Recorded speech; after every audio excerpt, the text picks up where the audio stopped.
আল্লাহ তুমি আমার গুনাহগার উম্মতকে বাঁচাও। বিশ্বনবী আমার জন্য কাঁদবেন, আপনার জন্য কাঁদবেন, আমাদের জন্য সেদিন কেঁদে কেঁদে জাহান্নামের দরজায় দাঁড়িয়ে আমাদেরকে টেনে টেনে জান্নাতে ঢুকাবেন। কিয়ামতের ময়দানে ওই বিভীষিকাময় সময়ে মুসিবতের কালে মানুষগুলো পাগল হয়ে বিশ্বনবীকে খুঁজতে আরম্ভ করবে। সবাই মিলে বিশ্বনবীর কাছে যে বলবে, ইয়া রাহমাতাল লিল আলামিন, ইয়া খাতামান নবীন, রাহমাতাল লিল আলামিন। দেখেন আমাদের কি অবস্থা, কি কঠিন বিপদে আমরা আছি, দাঁড়াতে পারি না, সূর্যের আলোতে ঘেমে হয়রান। আজকে কেউ সুপারিশ করতে পারবে না। সব নবীরা অপারগতা স্বীকার করেছে, তারা বলেছে আপনি ছাড়া কেউ নাকি আল্লাহর সামনে দাঁড়াতে পারবেন না, আপনি একটু সুপারিশ করেন।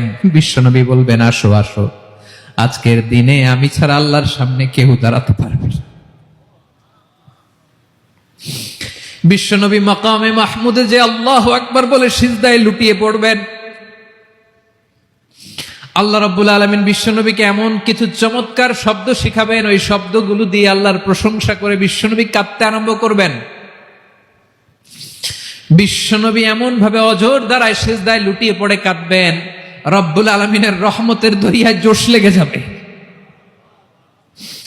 রব্বুল আলামিন এই দৃশ্য থেকে সহ্য করতে পারবেন না। রব্বুল আলামিন বলবেন, ইয়া মুহাম্মদ ইরফা রাসাক, ও নবী আপনি মাথা তোলেন, মাথা তোলেন, আপনার কান্না আমি সহ্য করতে পারি না। নবী আপনি মাথা তোলেন, সাল তুতা, আজকে আপনি যা চাবেন তাই দেব।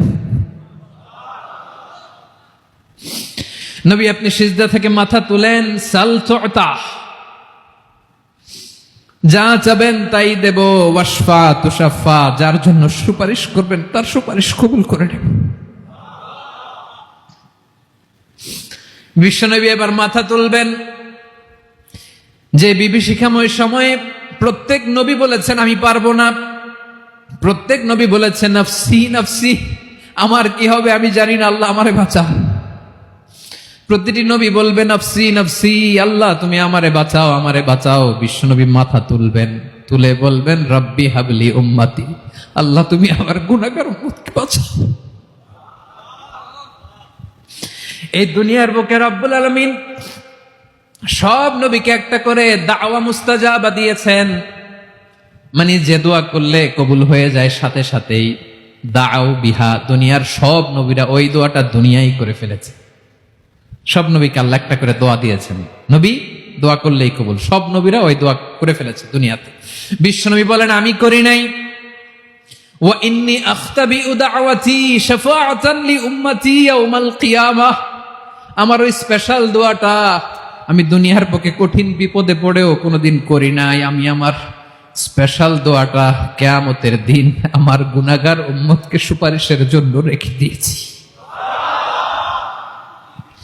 আল্লাহ বলবেন নবীর ফারাসাক, মাথা তোলেন, আর কাঁদবেন না।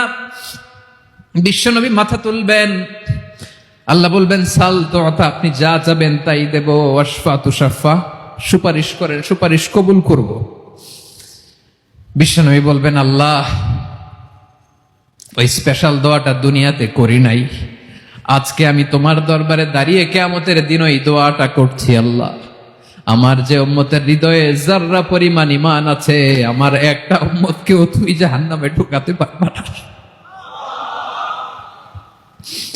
বিশ্বনবী পাগলের মতো একবার হাউজে কাউসারে যাবেন, একবার সিরাতে যাবেন, একবার পুলসিরাতের দিকে, একবার হাউজে কাউসারের দিকে, পাগলের মতো দৌড়াতে থাকবেন। তার কোনো গুনাহগার উম্মত যাতে জাহান্নামে ঢুকে না যায়।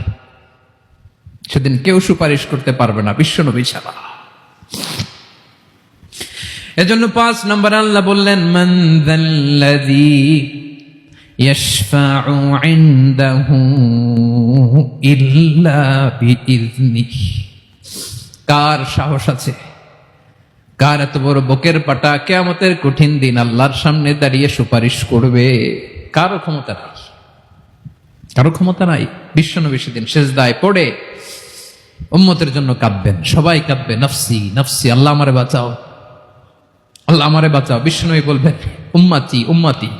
বিশ্বনবী আমার জন্য কাঁদবেন, আপনার জন্য কাঁদবেন, আমাদের জন্য সেদিন কেঁদে কেঁদে জাহান্নামের দরজায় দাঁড়িয়ে আমাদেরকে টেনে টেনে জান্নাতে ঢুকাবেন।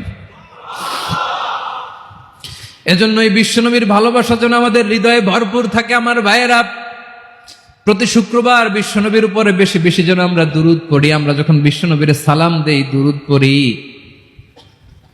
একদল স্পেশাল ফেরেশতা আছে যারা বিশ্বনবীর দুধটা নিয়ে সরাসরি বিশ্বনবীর রওজায় যায়, যে বলে অমুকের বেটা অমুক আপনারে সালাম দিয়েছে। বিশ্বনবী নিজ কবরের থেকে নিজেই সালামের উত্তর দেয়। বিশ্বনবীর ভালোবাসা যেন আমাদের হৃদয়ে থাকে। বিশ্বনবীর সুন্নাহ দিয়ে যেন আমাদের জীবনটাকে সাজাই। পারা যাবে ইনশাআল্লাহ। বিশ্বনবীর ভালোবাসা ছাড়া কেউ জান্নাতে ঢুকতে পারবে। বিশ্বনবীর পক্ষে আমরা বলবো, বিশ্বনবীর পক্ষে আমরা লিখব, বিশ্বনবীর জন্য আমরা আমাদের কলিজার রক্ত বিলিয়ে দিব। ঠিক কিনা বলেন? সেদিন বিশ্বনবী ছাড়া কেউ সুপারিশ করতে পারবে না। 5 নম্বর আল্লাহ বললেন, মান যাল্লাযী ইয়াশফাউ ইনদাহু ইল্লা বিইذনি। কে আছে সুপারিশ করবে আল্লাহর সামনে, আর আপনি আপনার বাবার দরবারে যে সেজদা দেন? হ্যাঁ, ইব্রাহিম আলাইহিস সালাম থারথার করে কাঁপবে আর বলবে নফসি নফসি, আল্লাহ আমারে বাঁচাও। মুসা আলাইহিস সালাম থারথার করে কাঁপবে, আল্লাহ নফসি নফসি, আমারে বাঁচাও। আর আপনি পীরের দরবারে যে সেজদা দেন? কোথায় আছেন আপনি? খবরদার, কেউ বাঁচাতে পারবে না। যাকে ইল্লা আল্লাহ যাকে অনুমতি দেন, বিশ্বনবীকে দিবেন, নবীদেরকে দিবেন। এরপরে আল্লাহ তার স্পেশাল ওয়ালিদেরকে, মুত্তাকিনদেরকে, শহীদদেরকে, সিলেক্টেড বান্দাদেরকে দিবেন। কিন্তু কাকে দিবেন, কার জন্য দিবেন, দুনিয়ার কেউ জানে না। একজন ছাড়া, তিনি কে? আল্লাহর ওয়ালিদেরকে, নেককার লোকদেরকে আল্লাহ সুপারিশের অনুমতি দিবেন। কিন্তু আপনি যারে মানেন, যার পায়ে সেজদায় লুটিয়ে পড়ে থাকেন, তারে যে আল্লাহ দিবেন, এটার কোনো গ্যারান্টি আছে? কথা বলেন। এজন্য জপতে হবে একজনের নাম। আওয়াজ করে বলুন, তিনি কে?